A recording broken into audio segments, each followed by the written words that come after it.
Bienvenidos a una edición más de su noticiero de ABA Televisión. Mi nombre es Jaime Sevilla y estas son las noticias. El Papa Francisco detalla elementos para revisar en caso de crisis en instituto religioso.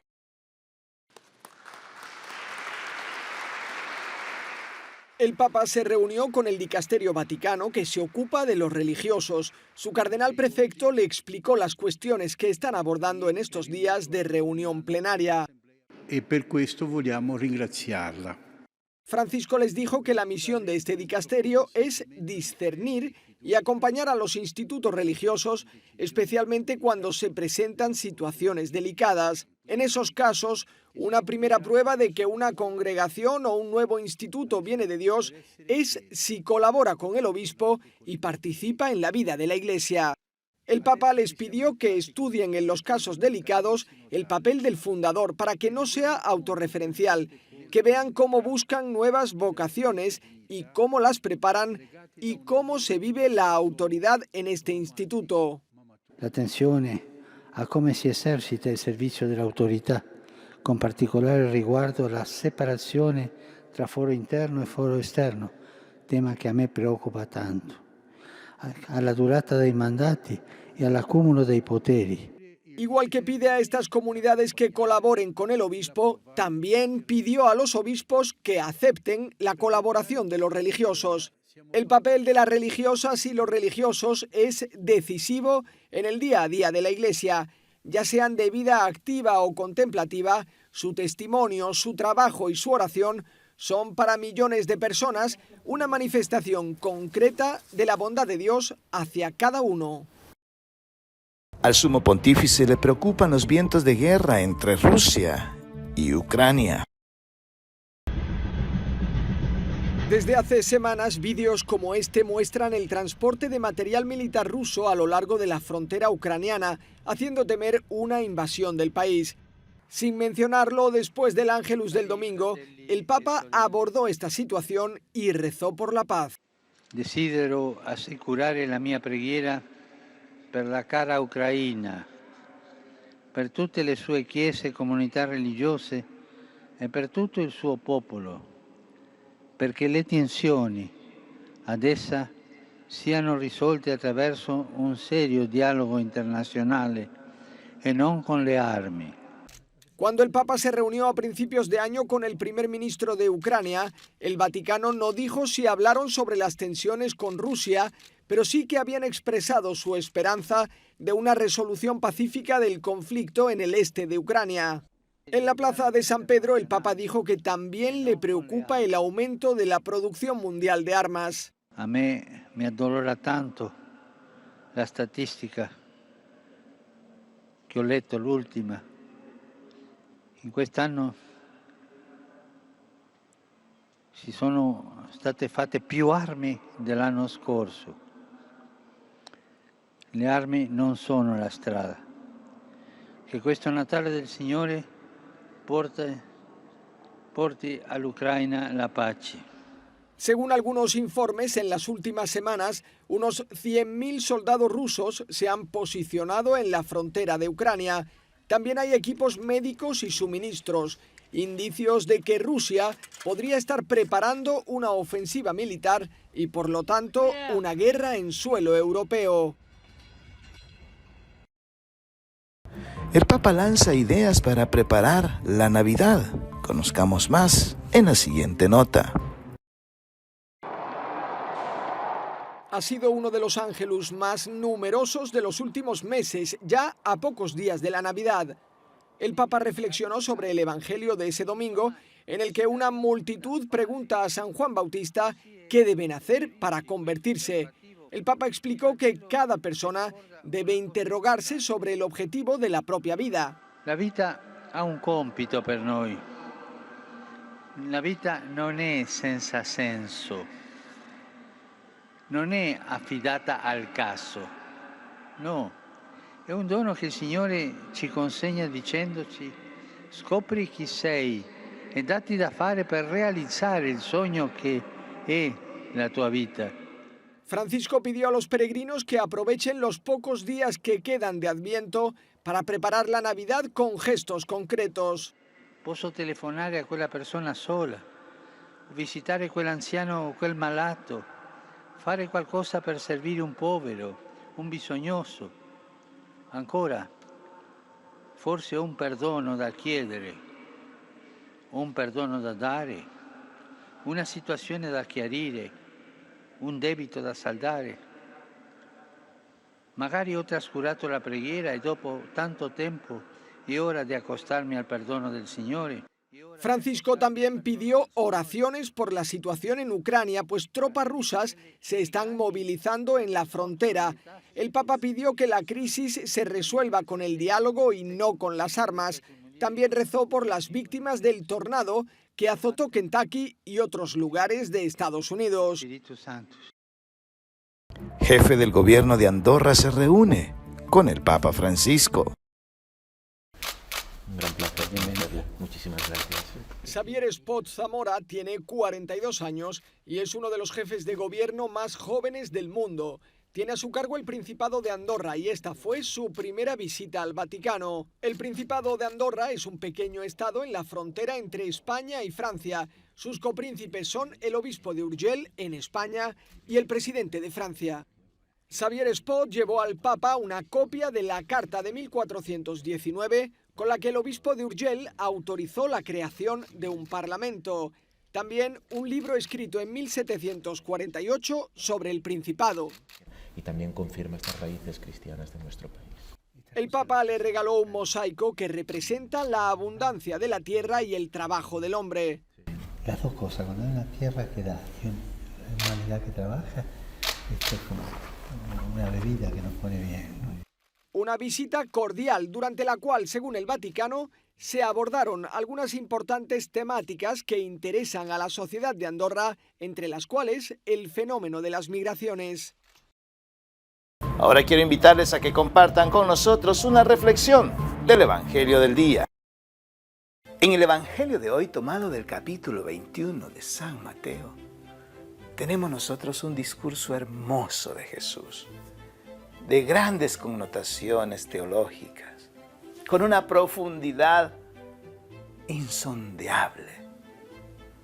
Jesús nos habla de que un padre le dice a su hijo, un viñador le dice a uno de sus hijos, ve a la viña a trabajar. Y él muy fresco le dice, sí, ya voy, pero nunca se fue. Luego le dice al otro hijo, ve a la viña a trabajar, y él le dice, no quiero ir. Pero al final lo hizo. Dice, ¿quién de los dos hizo lo que el padre deseaba? Todos respondieron, el segundo. Esta es la primera idea del Evangelio de hoy. Muchas veces Dios nos pide hacer algo, pero nosotros decimos que sí lo vamos a hacer, pero pasamos tan ocupados en nuestras actividades diarias que se nos olvida la promesa que hicimos de ir a trabajar por la viña del Señor. Se nos olvida que nos comprometimos a ir a servir. Se nos olvida que nos comprometimos a ir a ayudar a una persona necesitada, ir a ayudar a alguna actividad en el templo, ir a ayudar a darle de comer a esos ancianos, ir a ayudar a visitar a los homeless y hacerles sentir nuestra cercanía. Pero hay otro que no va a la iglesia y sin embargo recibe también el mismo llamado en su corazón. Y él dice, ¿yo para qué voy a ir? Pero al final dice, no, tengo que hacerlo. Y entonces esta persona que no tiene nada que ver dentro del servicio ministerial de la iglesia, se va a servir y va a dar todo lo de sí para ayudar a estas personas necesitadas o donde se necesita de su ayuda. Y al final, ¿quién de los dos hizo la voluntad del Padre? Aquella persona que le decía al Señor, sí Señor, yo te voy a seguir, sí Señor, yo te amo, sí Señor, yo te voy a servir, pero nunca lo hizo o nunca lo hace, y no sé si quizás lo hará. O esta persona que a pesar de que no está tan involucrada dentro de algún ministerio dentro de la iglesia, y sin embargo su corazón se abre para servir al Padre, ayudando a estos necesitados. Y entonces, ¿quién escuchó la voz del Padre? ¿Quién fue que cumplió el deseo del Padre? ¿Aquel hijo que le dijo ya voy y nunca fue? ¿O este que le dijo no quiero, pero al final fue a ayudar? Con toda seguridad, el que fue a ayudar a todos aquellos necesitados. Qué triste es ver que nos tengamos que ver en ocasiones en este tipo de circunstancias, donde el Padre nos invita a servir y sin embargo nosotros, por todas nuestras actividades y afanes de la vida que llevamos, no somos capaces de hacer su voluntad. Y ahora por eso Jesús les dice que los pecadores y las prostitutas nos llevan a delantera. El llamado y la respuesta es el primer paso del Evangelio. Ahora, la muestra de que para Dios es bienvenido siempre aquel corazón arrepentido y generoso que decide aceptar el llamado. Y por eso dice los ladrones, los publicanos y las prostitutas les llevan la delantera en el reino de Dios. Porque cuando estas personas se convierten, se vuelven solidarias. Cuando estas personas escuchan la palabra de Dios, se vuelven solidarias con los más necesitados, con los que sufren, con los más desprotegidos. Por eso hoy el Señor nos pide a nosotros que estamos dentro de algún ministerio, dentro de la iglesia, que nos cuidemos y que hagamos un alto y veamos hasta qué punto está siendo coherente nuestro servicio con nuestro obrar. Y por último, la ceguera del corazón. Muchas veces hay personas que tienen tan clara la voluntad de Dios en sus vidas, pero no la quieren ver. Están ciegos. Y el Evangelio hoy al final nos habla de esta ceguera. La ceguera espiritual. Aquella que no nos permite ver la gracia de Dios moviéndose en todas esas personas que están a nuestro alrededor. Pero sobre todo en aquellas personas pobres, en aquellas personas enfermas, en aquellas que se sienten solas y abandonadas, en los más necesitados. Pidamos al Señor, primero, que cure nuestra ceguera espiritual para poder descubrirle en los más necesitados, en los perseguidos, en los indocumentados, en los pobres. Segundo, para que nos dé el corazón dadivoso de aquella prostituta cuando se arrepiente y se entrega al Señor, o de aquel ladrón que se arrepiente y promete regresar lo que ha robado para entregar su corazón limpio a Dios. Y que nos dé también la gracia de poder decir sí al llamado de su palabra. Que así sea.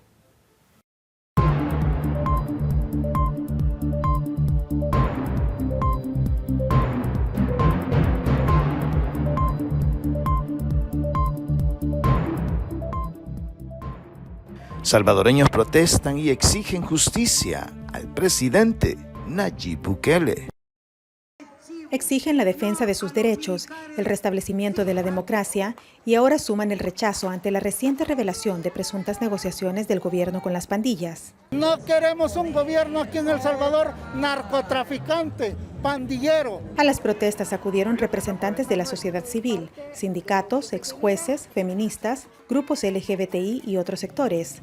Entre sus consignas aseguran que si bien las estadísticas de homicidios reportan una baja durante el actual gobierno, las cifras de desaparecidos parecen ir en aumento. Estamos hartos como juventud que vivamos la noticia, cada desaparecido, vivimos con un miedo. Pero las demandas no solo se manifiestan en marchas, también se exigió justicia y reparación en la reciente conmemoración del 40 aniversario de la masacre de El Mozote, perpetrada por el ejército salvadoreño en 1981 y en donde se asesinó a más de 1 millar de civiles, incluyendo niñas y niños. Que esto no vuelva a acontecer, que ya no haya más violencia, que no haya más atrocidades. Que la paguen lo que han hecho, porque no es fácil que nos quiten nuestras familias en esa forma. El presidente Nayib Bukele visitó El Mozote un día antes del evento de conmemoración y anunció una inversión millonaria en obras en esa localidad. En esta presidencia no solo se va a procurar que se sepa la verdad, que se haga justicia, sino que también queremos garantizarle, como les dije hace un año, que sus hijos, sus nietos y ustedes mismos tengan calidad de vida. El encargado de negocios de la Embajada de Estados Unidos, Brendan O'Brien, acudió al evento conmemorativo y anunció que recientemente entregó documentos desclasificados del gobierno de Estados Unidos solicitados por el juzgado encargado de la investigación para colaborar con este caso. Claudia Saldaña, Voz de América, El Salvador.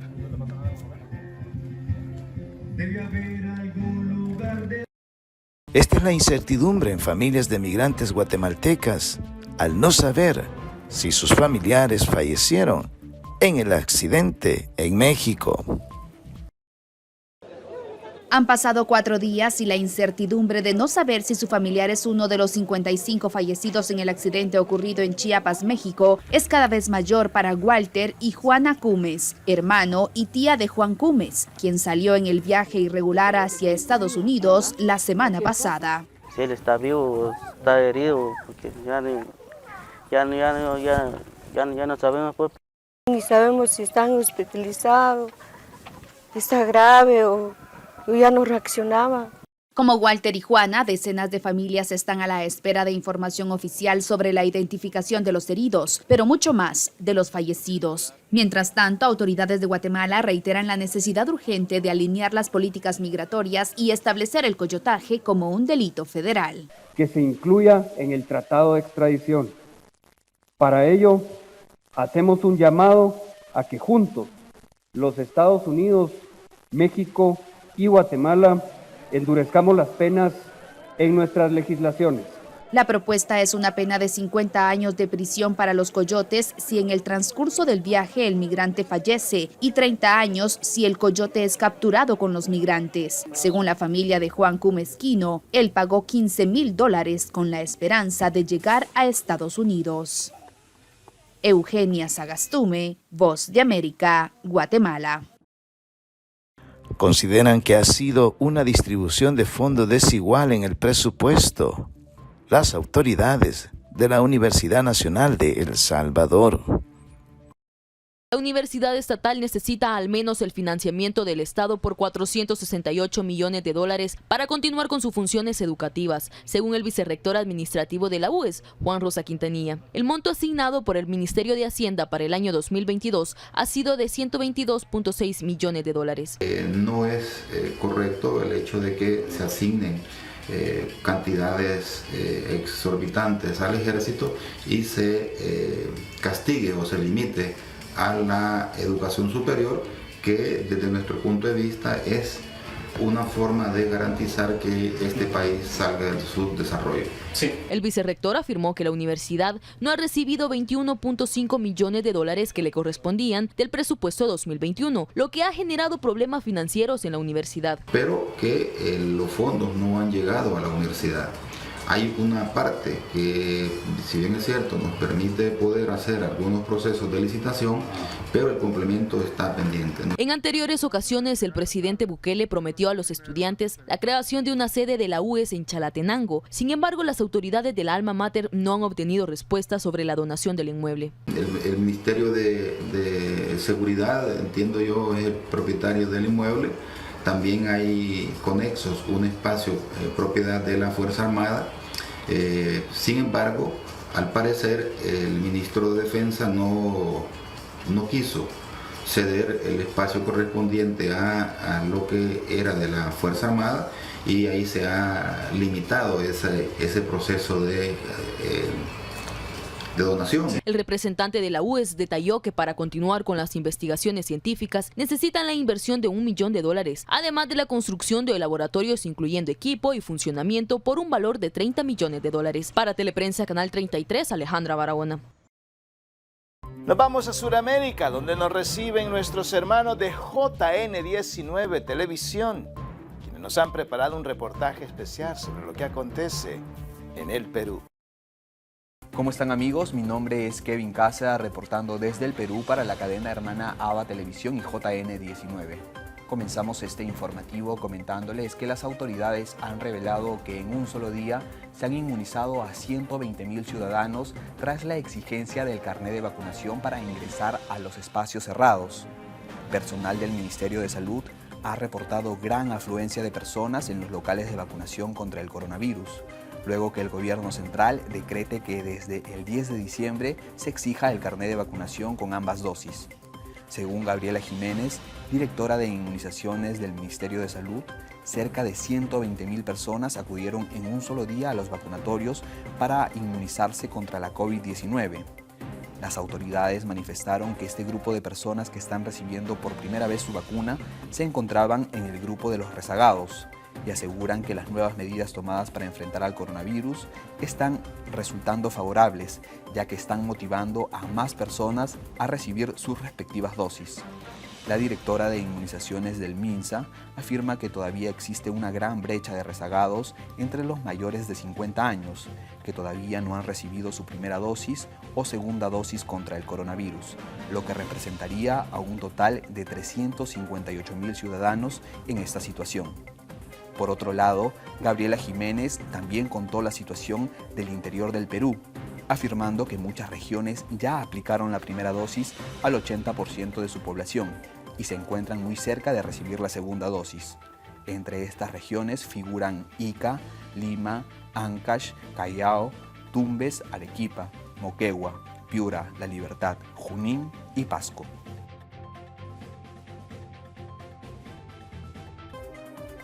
Continuando con la información, especialistas afirman que los juegos pirotécnicos pueden llegar a causar hasta la muerte en las mascotas que tenemos en nuestros hogares. Motivados por la llegada de las celebraciones de Navidad y Año Nuevo, gran parte de la población tiene la costumbre de recibir este tipo de festividades con el uso de juegos pirotécnicos sin tomar en cuenta el problema de salud que le puede ocasionar a las mascotas que acompañan a algunas familias. De acuerdo a los especialistas, el uso de cohetes puede generar fobia, pánico, ansiedad, temblores, taquicardia o incluso hasta la muerte en algunos animales domésticos. Isabel González, médica y cirujana veterinaria, indicó que la audición de las mascotas es mucho más sensible que la de los humanos.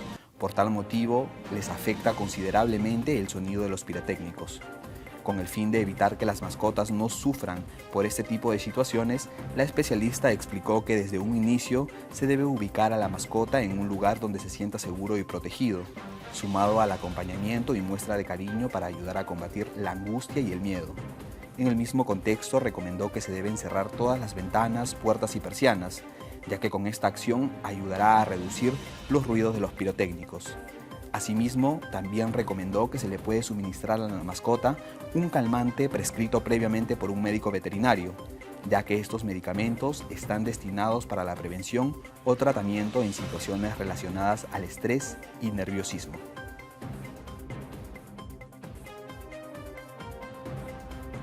Continuando con la información, la campaña Recicla tu Jean ha logrado recaudar 17.000 prendas en buen estado que serán destinadas a las personas más vulnerables. Luego de varias semanas de coordinación, se realizó el cierre de la campaña Recicla tu Jean 2021, emprendida por la empresa Levis en alianza con Cáritas del Perú desde hace más de 6 años. A pesar de los tiempos tan difíciles que ha tocado vivir a la humanidad a raíz de la pandemia ocasionada por el COVID-19, la campaña Recicla tu Jean logró movilizar los corazones de las personas recolectando 17.104 jeans en buenas condiciones. La entrega simbólica de jeans se realizó en la parroquia San Marcos en San Juan del Lurigancho, a 40 mujeres cabezas de familias que participan en las ollas comunes y comedores parroquiales de Cáritas Chosica, que viven en situación de pobreza y vulnerabilidad. Como representantes de Cáritas del Perú, estuvieron presentes Rosalín Toribio, directora de Cáritas Chosica, el padre Víctor García Teresa, vicario episcopal de la Vicaría 3 de San Juan del Lurigancho y párroco de la parroquia San Marcos, así como Carla Ausa, responsable de imagen institucional. Cáritas del Perú, como todos los años, se encargará de la distribución de las prendas a la red Cáritas a nivel nacional, cuidando los protocolos de bioseguridad. Cabe indicar que desde el año 2016, que inició la campaña Recicla tu Jean, se ha apoyado con prendas de vestir a más de 57.000 personas vulnerables a nivel nacional en la costa, sierra y selva. Esta fue toda la información que tenemos hasta el momento para ustedes. Muchas gracias por su gentil sintonía. Reportó Kevin Cáceres desde el Perú para la cadena hermana ABA Televisión. Permiso.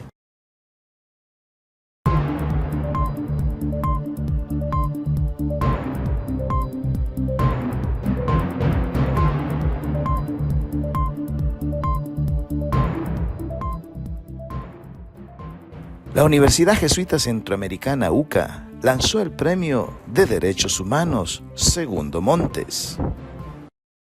El jueves 9 de diciembre se llevó a cabo el lanzamiento del Premio de Derechos Humanos Segundo Montes, organizado por la UCA en El Salvador.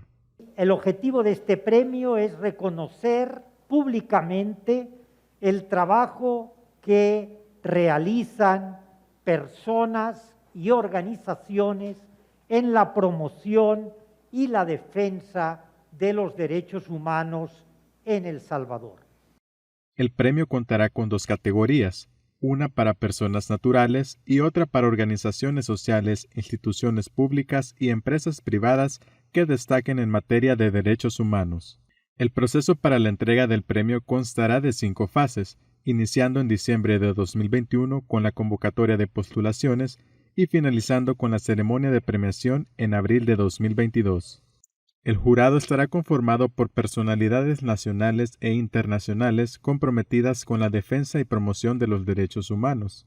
Están ya comprometidas como ser parte del jurado, el padre José María Tojeira, que va a presidir el jurado, también Angelina Godoy, catedrática, investigadora y también defensora de los derechos humanos de la Universidad de Washington, también la actual presidenta de la Comisión Interamericana de Derechos Humanos, la licenciada Antonia Urrejola, y el juez español, José Ramón Juanes.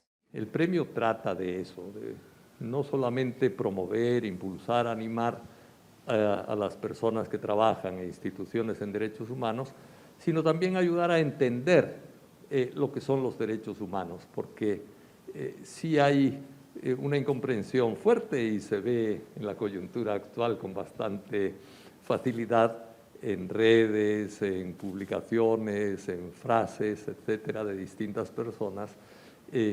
Se ve que no hay conocimiento propiamente dicho de lo que son los derechos humanos, o se tratan de utilizar de manera realmente no adecuadas.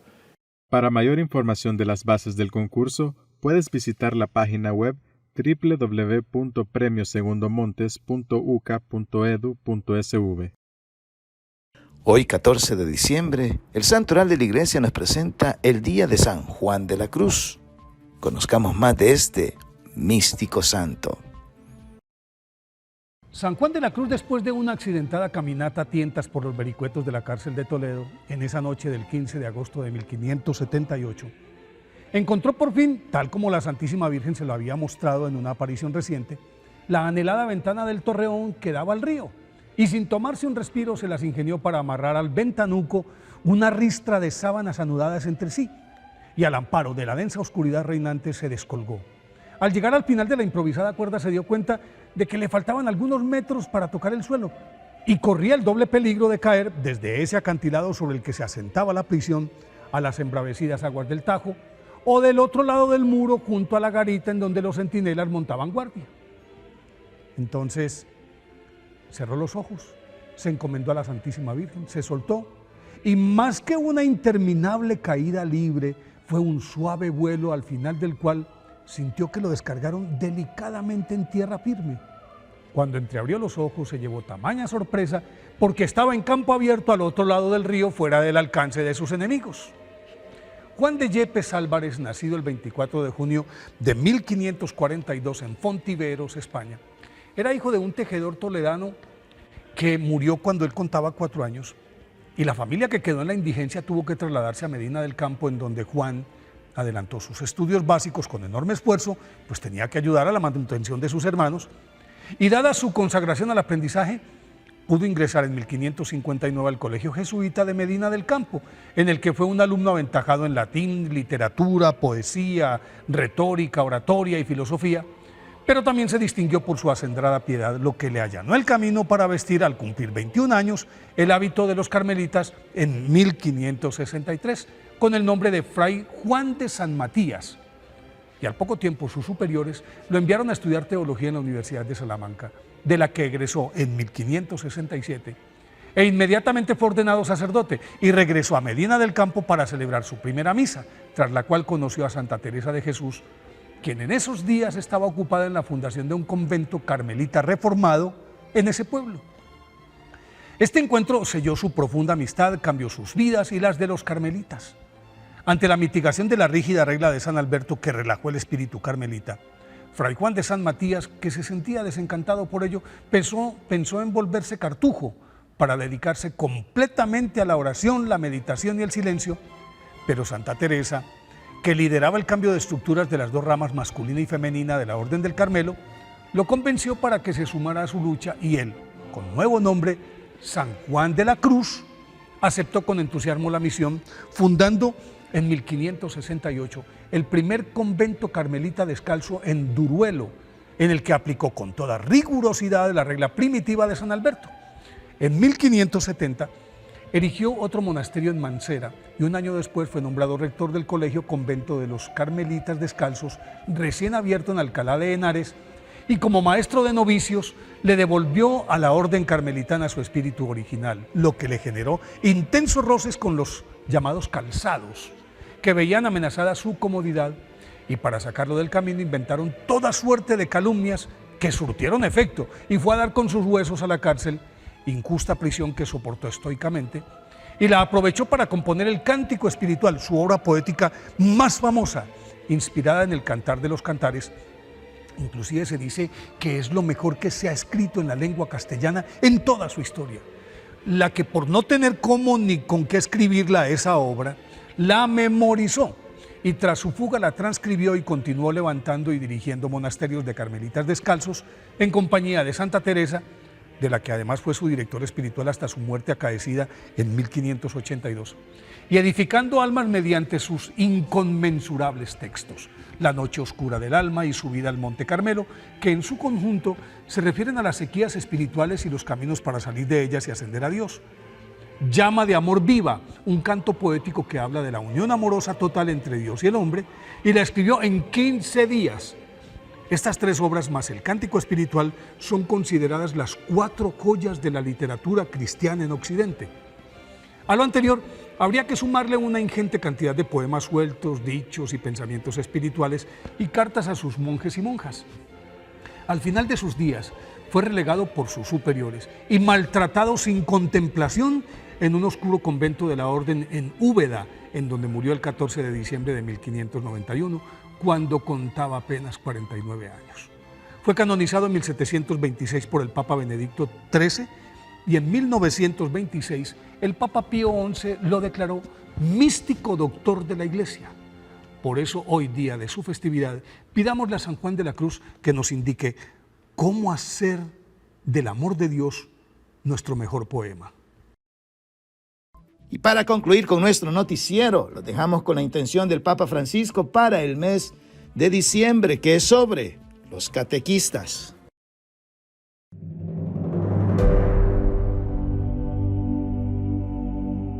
Los catequistas tienen una misión insustituible en la transmisión y profundización de la fe. El ministerio laical del catequista es una vocación, es una misión.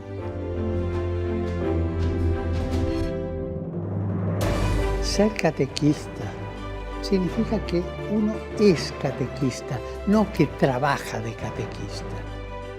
Es todo un modo de ser. Y hacen falta buenos catequistas que sean a la vez acompañantes y pedagogos. Hacen falta personas creativas que anuncien el Evangelio, pero que lo anuncien, no digo con sordina, pero no con bocina, sino con su vida, con mansedumbre, con un lenguaje nuevo y abriendo caminos nuevos. Y en tantas diócesis, en tantos continentes, la evangelización fundamentalmente está en manos de un catequista. Demos las gracias a los catequistas, a las catequistas, por el entusiasmo interior con que viven esta misión al servicio de la Iglesia. Recemos juntos por los catequistas, llamados a proclamar la palabra de Dios, para que sean testigos de ella con valentía, con creatividad, con la fuerza del Espíritu Santo, con alegría y con mucha paz.